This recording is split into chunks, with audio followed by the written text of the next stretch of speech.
পশ্চিমবঙ্গের রাজনৈতিক পরিস্থিতি নিয়ে বিস্তারিত জানাতে কলকাতায় আছেন সহকর্মী সুব্রত আচার্য। সরাসরি যাচ্ছি তার কাছে।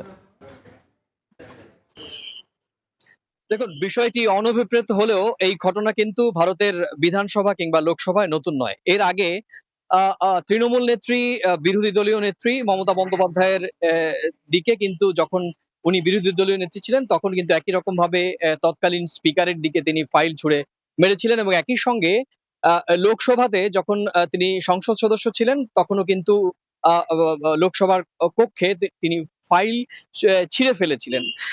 কিন্তু এই যে গতকালের যে বিষয়টি, সেটি নতুন মাত্রা যোগ করেছে এজন্য যে তৃণমূল কংগ্রেস বাংলা ভাষা লড়াইয়ের দাবিতে বা বাঙালি সত্তার দাবিতে যে আন্দোলন কেন্দ্রীয় বিজেপি সরকারের বিরুদ্ধে করছিল এবং বিশেষ অধিবেশনের শেষ বক্তা হিসেবে তিনি বক্তব্য দিচ্ছিলেন, সেখানে বাংলা ভাষার শালীনতা রক্ষার ক্ষেত্রে তার ভূমিকা, যেহেতু উনি ভারতের প্রধানমন্ত্রী এবং স্বরাষ্ট্রমন্ত্রীকে একেবারে নাম দেগে চোর বলে কোট আনকোট উনি আখ্যায়িত করেছেন, সেক্ষেত্রে বাংলা ভাষার সাবলীলতা হারিয়েছেন বলেই কিন্তু বিশ্লেষকরা মনে করছেন।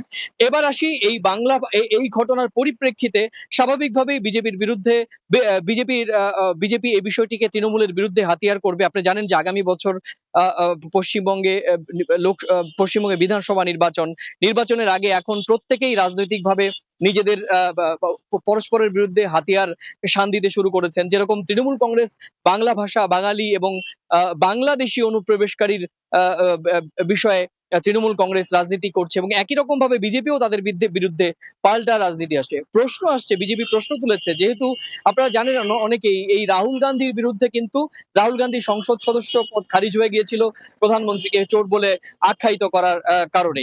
এবার আমাদের পশ্চিমবঙ্গ বিধানসভা বিরোধী দলনেতা শুভেন্দু অধিকারী বলেছেন যে যেখানে প্রধানমন্ত্রীকে একটি আইন প্রণয়ন, যেখানে আইন তৈরি হয়, বিধানসভায় দাঁড়িয়ে প্রধানমন্ত্রীকে চোর বলেছেন মুখ্যমন্ত্রী মমতা বন্দ্যোপাধ্যায়, তাহলে তার বিরুদ্ধে আইনি ব্যবস্থা নেওয়া হবে না কিনা। জানেন যে গতকালই দুজন এবং তার আগে সোমবার থেকে শুভেন্দু অধিকারী সহ আরো মোট পাঁচজন বিধায়ককে কিন্তু সাসপেন্ড করেছেন পশ্চিমবঙ্গ বিধানসভার স্পিকার বিমান বন্দ্যোপাধ্যায়। তো এই এই এই ঘটনায় রাজনীতি আরো অনেক অনেক আমরা দেখবো এবং পরবর্তীতে অবশ্যই নিশ্চয়ই বিষয়টি নিয়ে আমরা আবার আপনাদের সামনে এই বিষয়টি ব্যাখ্যা করবো। তো এই ছিল আমার কাছে ভারতের পশ্চিমবঙ্গের নির্বাচনের আগে ভাষা সন্ত্রাস নিয়ে যে রাজনীতি চলছে, আমার কাছে থাকা সে সংক্রান্ত সবশেষ তথ্য।